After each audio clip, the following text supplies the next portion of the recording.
JLPT sensei, sure. My own sensei, man, she prepared us so well. I am so thankful, like, to have her as our sensei.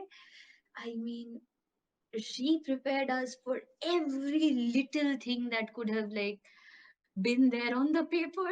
Like, every nook and cranny was looked after, and I cannot thank her enough, like, for all her contributions. But apart from that, I would say I did go through, we had to study Nihongo Shoho.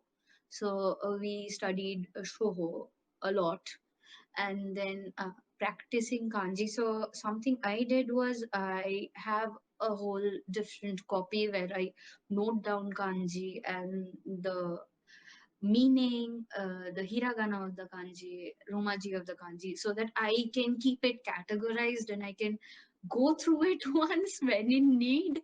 So that helped me, I guess. And it does not hurt to have good friends who are willing to, like, practice grammar with you over and over again. I specially mentioned Ritvika and Namrata here. They helped me a lot here. We had a night stay the day before, going through difficult portions, and I guess that sealed the deal here.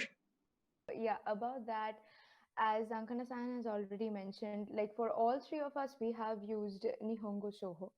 And as per the syllabus prescribed, I would just say that just the first part of the first book of Nihongo Shoho is really enough, more than enough for N5. And so, apart from that, I would just say that we practiced shokais almost every day in our classes, and a huge shout out to our sensei, because honestly without that support it would have been really impossible. So we had our sensei, and um, I had this app which I used before my JLPT, which is called JLPT Test, and it really gives you a very good holistic idea of what the question paper might be like. They have innumerable practice papers, starting from Chokai, Bumpo, the vocabulary, kanji, everything. And for the kanjis, I would suggest an app called I think it's called Kanji Study. Yes. It's a very good app. It shows you all the radicals divided, it shows you the strike order, and it gives you even sentence examples if possible. So I would suggest everyone to maybe use that. That is for all levels, really, not just N5. And for me practicing, so I have this different color pens, and I have this one notebook, and I just section wise divide it, not really section wise, I just color wise divide it. Like green for particles, pink for kanji, the rest for romaji, and violet for grammar, something like that. So it's just easy to spot rather than me flipping through pages. Everything is just together. It's very not, it's not organized and systematic. Don't follow that, you guys, please. So yeah, I just do it whatever is easy for you, and I would suggest that go for it, whatever is easy for you. I actually kind of finished my post graduation this year. So after that, I've started working. So it has been extremely difficult for me to study separately, apart from attending the classes, which I have regularly attended.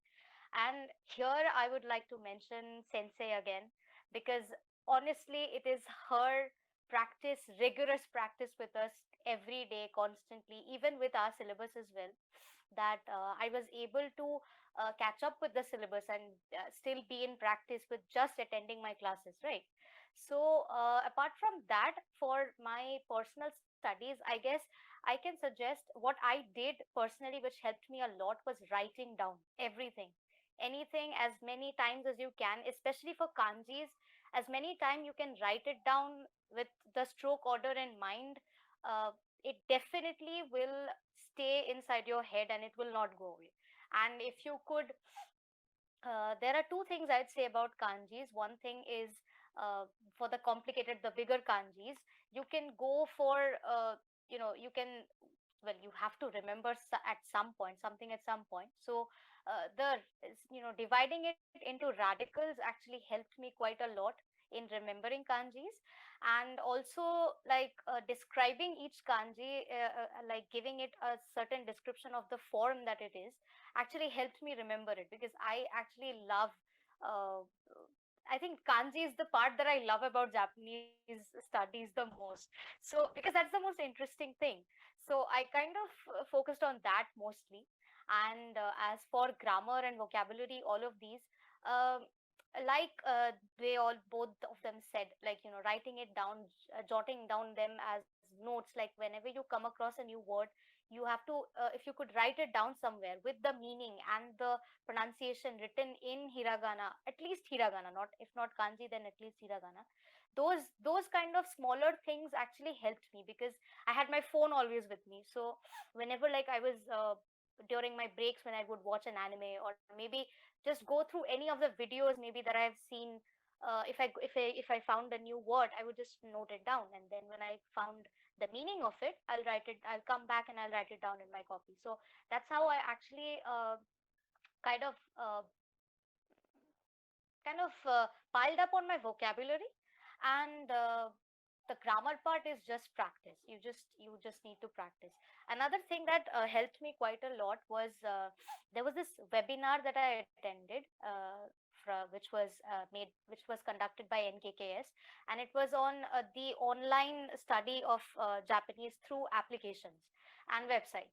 So I attended that webinar, and it was so informative. Like they told us about Anki and AKB, all these applications that we could use. I have actually used those, and they have been really helpful for me. So I believe the people who are appearing for N5, who are not students, and who maybe they are students but they don't get as much time, they can, but you have your phones with you always, so you can definitely opt for these options, which will keep you in the practice, and it will not make things more difficult for you. So yeah, those are the things that I did personally, and it helped me quite a lot. So yeah.